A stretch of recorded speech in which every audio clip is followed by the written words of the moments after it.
impacted by the Fifth Ward, the grocer, and other things that go along with the corridor, 71st Street corridor. So what will you do to collaborate with those other two wards to bring economic development, improve the schools, and reduce the crime? That's one question. Well, it's three questions into one. Okay. But then my second question is economic development. I've heard two candidates speak about economic development. What is the reality of that when maybe some of the ward offices or constituents in the wards don't know what tools and resources are available to them? You know, I work for the state of Illinois, and we do have a small business development center where we do award funding to different entities who are interested in becoming small business development centers to provide resources to entrepreneurs and existing businesses. So, you know, if you don't know that, and if you haven't researched it, then you can't bring or offer, you know, resources to entrepreneurs. Narrow down the question. There were a lot of things. So economic development, certainly when you have a business council for the ward, you're going to be talking about bringing in all of the resources from the state. I hope you'll give me your business card afterwards. And we're going to be making it public knowledge. I mean, ward emails, right? My mailing list now is about 2,500 people in the ward. Hi, we're looking for thoughts. We're looking for people. So it's not just saying it, but again, I have specific businesses that are lined up, and if the right deal can be made, as I said, one of the eye doctors who wants to come in has a store in Hyde Park, wants another one within a certain geographic distance of that store. So she's looking to come. So the potential is here. We have the traffic. We have the money in this community. Let's make sure that we're spending it here. And that, by the way, if any of you get my emails, you'll see that I'm always talking about please spend your money in the Fifth Ward. Please go to the South Shore. You know, for Christmas time, it was please, you know, set a fixed amount of your Christmas spending to be in the Fifth Ward. Would you like time to answer the other question? The 7th and 8th Ward? Yes. Yeah, the collaboration Okay, question. the collaboration, yes. 71st Street now has the 5th Ward, the 7th Ward, and the 8th Wards having part control over it. And I will be more than delighted to work with the aldermen, because I think Stoney and then 71st Street and 73rd Street are really going to be the economic engines. And by the way, I give really lovely dinner parties, and I will be wooing them, but that's really how you get it done, is you say, this is a community, I'm part of the community, come, let's talk, let's figure out the best way. And sometimes that means it's a decision that's made a little bit better for the 7th Ward, but it's really for the whole of the South Shore community. If Jackson Park is picked for the Obama Presidential Library location, what plans do you have to replace all the athletic facilities that will be destroyed when the library is built? First, it depends on where it's picked, number one. And number two, when it's picked, then we'll be working with the planners and the architects to figure out where in Jackson Park we will relocate some of the athletic fields. You probably are more uniquely able to deal with this than most folks, but the major reason why people don't tend to spend a lot of time in South Shore is the perception of high crime. And granted, a lot of it's perception, some of it's real, but how would you deal with that? How would you change that perception so that people feel comfortable coming to South Shore? And as a coalition, as a part of that, there are lots of empty lots that would be great parks, great best parks, great parks for doing some natural planting. How would you deal with that? Okay, so first off, for the park and a garden, there is currently under the participatory budgeting of 2013, there are plans for an organic garden at 71st Street in Crandon, and so that's part of a community builder. But the way that you get people is to start to have events. And one of the things I know, because I really want to pull this ward together, is that Hyde Parkers love to volunteer. Many of them are retired teachers or are involved in civic events.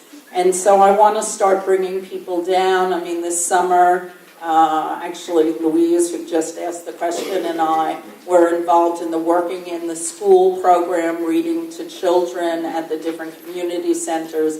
And so we start to get people in, we start to have dinners, we start to have all kinds of events. And one of the things I want to do is get a shipping container, which will be my pop-up, and it will go sometimes on 71st Street, sometimes on Stony. We'll have some of the little local businesses come in and show their wares and start to bring people in. So first, I mean, I know it sounds sometimes a little naive to say, but somebody saying, really folks, this is the way we're going, this is a great community, come see this community, and enthusiasm really can change things. My question is the same question I asked Ms. Clark. How would you do that? How would you develop 71st Street? In particular, the bank building on Stony Island, but something like that, how do you get it done? Please. Thank you. So, again, as I said, you get my best advice, whether you want to hear it or not. So I have a consistent theme. We start with Stony Island. Stony Island has the car traffic. And we start to build the businesses there. And when you build the businesses there, you start to see them spread out.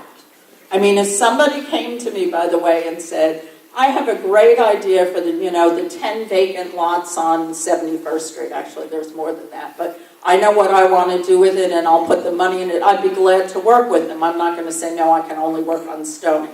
But for the resources, you develop there, and you spread out to 71st Street. But the garden, the organic garden on 71st Street over by Crandon, is going to be an anchor in the community. Again, you focus on the stores you have, you bring in the pop-ups, you bring in the shipping containers to show what you can do, and you start to bring people in. But development has to start somewhere, and I think that's on Stony because you've got the traffic.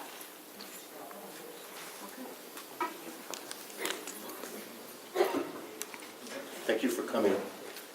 You're a resident of Hyde Park. Your husband's the Department of Psychiatry. The president of the university is committed to, I think, developing 47th Street to 63rd Street. Those are all very good things, but those routes are different than mine here in South Shore. How can I be assured that our needs in South Shore will not be compromised? That's a very good question, and I really am glad that you asked it.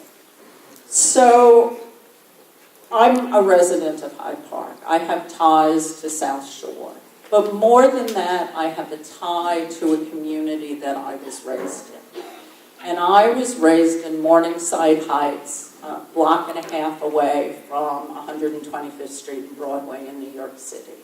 I grew up in a tenement, single-parent household. And so I was part of a community that was trying to go up, that was forming neighborhood bonds. We had the same issues with safety.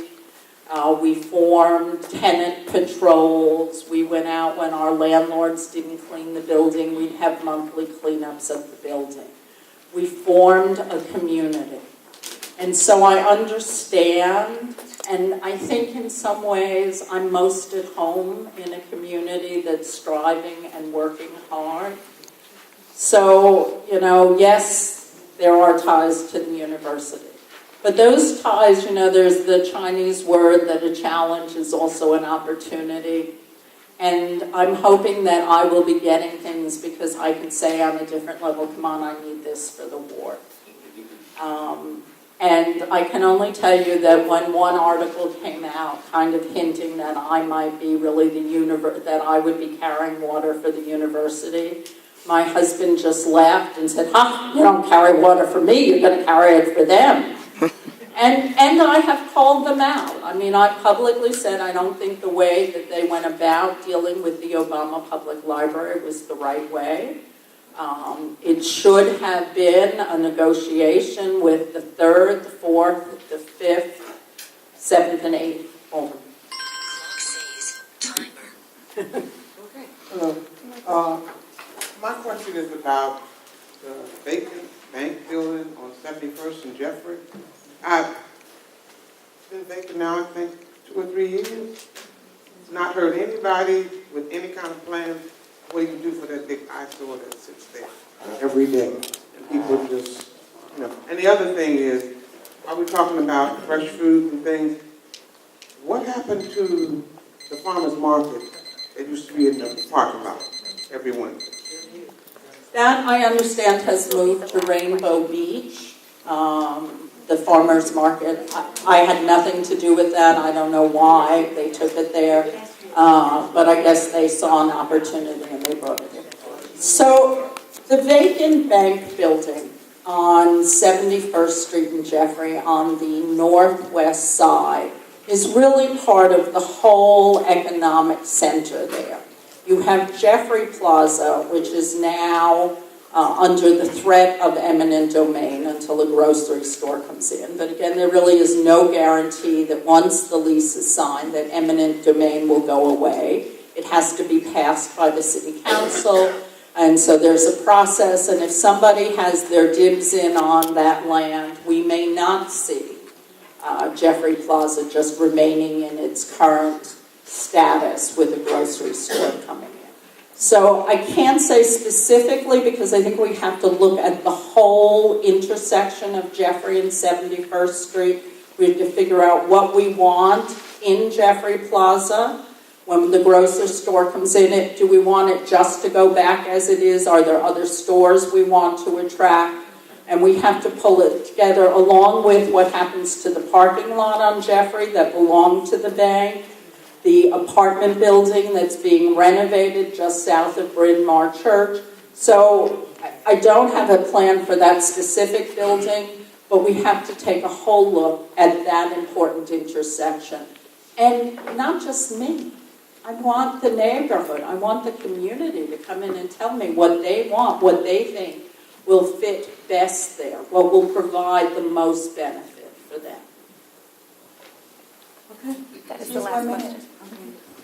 I have a follow-up question on the TIF. I'm very that was the sorry. last question. Thank you. So you get 1 minute. I get 1 minute. Okay, so I'm Anne Marie Miles. I'm running for alderman, and I'm running because I want to bring an independent voice to city council, and not just talking about, red light cameras, but talking about what's the impact of red light cameras on different neighborhoods and different ethnic groups and different socioeconomic groups. I want to talk about how our criminal justice system in many ways is failing our youth, and that's creating problems in our community. I also want to, in case you haven't heard this during the talk, bring businesses to Stony Island, because I think that is going to be the economic engine for part of the revitalization of the South Shore. And so I'm asking for your support and for your vote. If you liked what you heard today, go tell a friend, ask them to vote for me. And thank you to Ms. Mitchell and to the Planning Coalition.